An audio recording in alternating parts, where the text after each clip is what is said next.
En attendant les noms là. Et toi qui connais Jésus-Christ, alléluia. Amen. Toi qui connais Jésus. Je crois les jours à venir, je vais parler avec l'homme de Dieu. Les jours à venir, on va vous prêcher, on va vous faire entrer Jésus dans vos cœurs. Alléluia. Amen. On va essayer que vous puissiez comprendre, même les jeunes, même les mamans, les papas, vous puissiez comprendre, connaître Jésus. Parce que c'est ça la raison de l'église. L'église doit préparer l'épouse, comme je disais dernièrement. Alléluia. Amen. Ça, c'est pour vous préparer vos cœurs. Comme ça, quand le prédicateur s'élève, que personne ne regarde ailleurs. Ne regarde ailleurs, regarde le prédicateur. Amen. Amen. Tout ce qu'il dit, il faut le regarder, tête à tête. C'est tout comme on est là, on est dans la petite salle. Je peux voir celui qui est distrait, celui qui n'est pas distrait. Que Dieu bénisse sa parole. Amen. Amen. Je laisse la place à l'homme de Dieu qui va nous prêcher. Alléluia. Amen.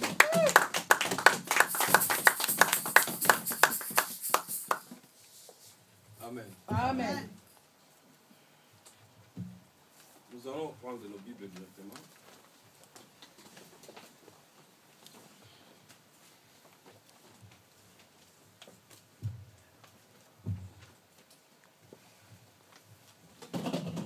Nous allons lire les chapitres de l'Exode, chapitre 14, verset 9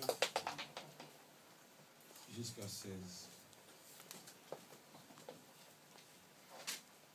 Exode chapitre 14, verset 9 jusqu'à 16.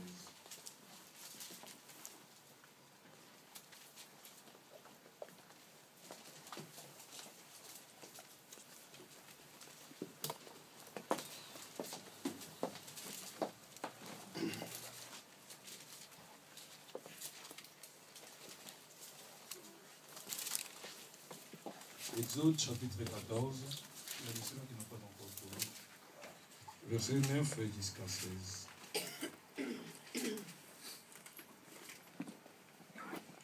Tout le monde a trouvé. Amen.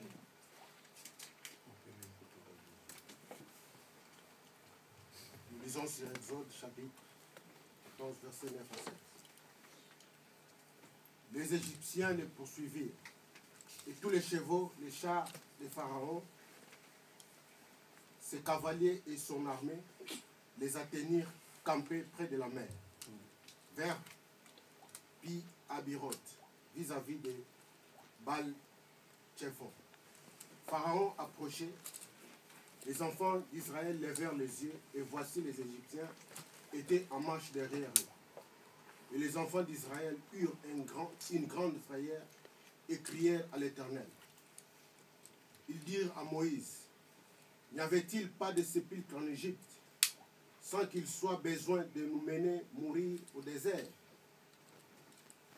Que nous as-tu fait en nous faisant sortir d'Égypte?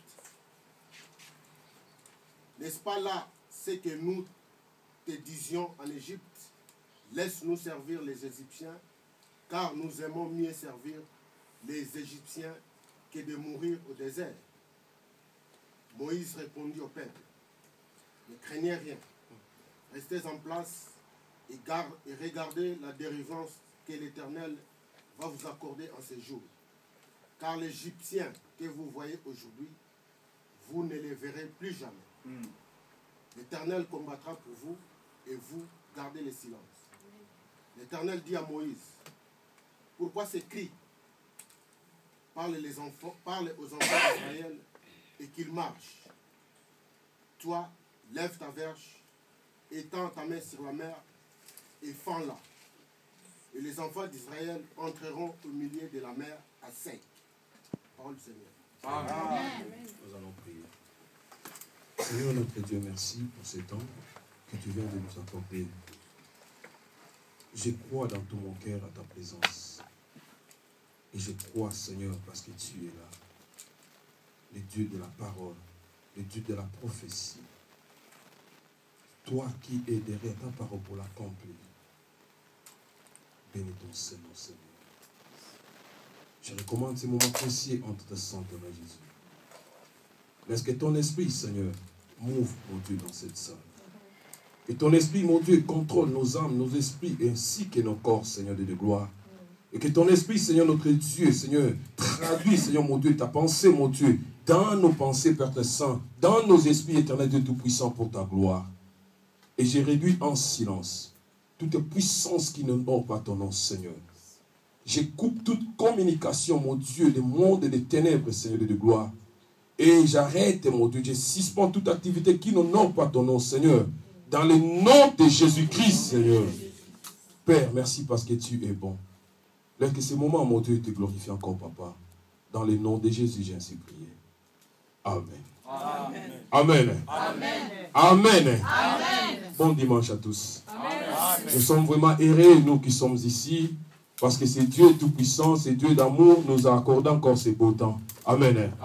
Nous devons manifester cette joie. Ce n'est pas seulement les musiciens qui sont ici devant, mais c'est nous tous qui sommes ici. Nous pouvons adorer Dieu, chanter pour Dieu. C'est vraiment bien. Amen. Amen. Bien, nous entrons directement dans notre pensée du jour. Nous avons lu les versets de Exode, chapitre 14, versets 9 jusqu'à 16. C'est là où nous avons tout développé, la pensée du jour. Amen. Amen. Je sais que Dieu a réservé quelque chose de bon pour toi et pour moi, que nous allons en profiter aujourd'hui. Notre thème veut dire seulement comment surmonter les problèmes. C'est ça ce que nous voulons parler aujourd'hui. Comment surmonter les problèmes. Est-ce que pouvons-nous dire ensemble avec moi? Comment surmonter mes problèmes. Tes problèmes à toi. Parce que chacun a son problème. Comment surmonter même à l'école. Hein? Qu'est-ce que c'est ça? Amen. Amen. Comment surmonter? C'est ça. C'est ce que nous voulons parler aujourd'hui. Nous voulons développer quelque chose partant de ces versets que nous venons de lire. Nous voulons développer quelque chose. Comment nous pouvons surmonter?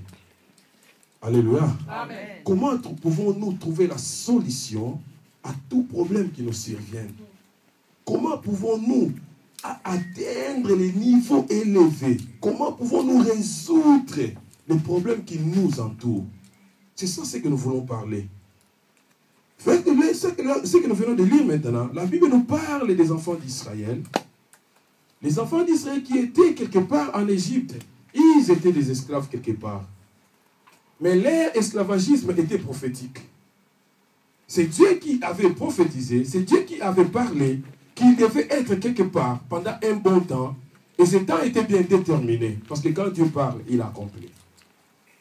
Et pendant que les enfants d'Israël étaient en esclavagisme, il était le temps que Dieu devait leur faire sortir de là où ils étaient. Il lit des choses que Dieu pouvait faire selon sa grandeur, selon sa divinité. Mais ces jours-là, le peuple devait quitter l'Égypte pour aller à Canaan.